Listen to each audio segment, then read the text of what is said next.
So I think most people who follow the news in politics notice that there's going to be a large number of like budget cuts in the government during the second Trump administration, and that was pretty obvious. But if you didn't know that already, I feel like you might want to question some people who are deciding what we should be cutting, because Secretary of Defense Pete Hegseth is planning to make big cuts to the Pentagon budget in the next few years, which is a policy I guess most Republicans seem to agree with right now. In fact, Senator Tommy Tuberville of Alabama spoke in favor of this plan, and according to Comic Sans, Tuberville said, quote, I'm going to not do a crappy southern Alabama accent just to be nice.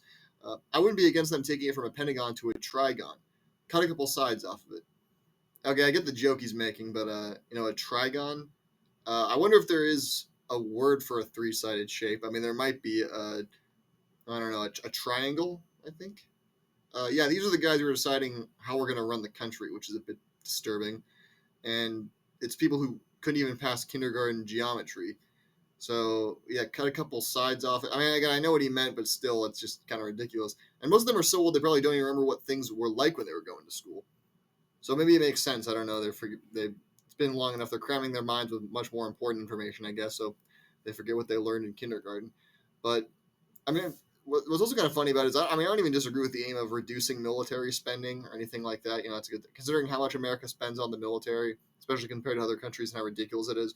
I'm not against that idea, but it's a bit weird that Republicans are in the favor of doing it, because it's usually the opposite. It's usually like the Democrats who are more in favor of cutting defense spending, where Republicans are against it and say we need to protect our country and our borders and all that. So I thought they were supposed to be the party of strong defense or whatever, but okay. I mean, people change, I guess.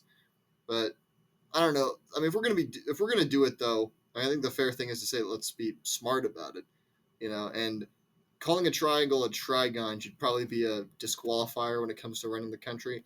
I didn't think this would be necessary, but maybe from now on in political debates, when they're looking at the candidates and deciding who you should support and who the best one is, if they can't point out what shape is what on it, if they can't name all the shapes like a triangle, a circle, a square, a rectangle on a chart, then that's disqualifying and you're out of the running. Sorry about that.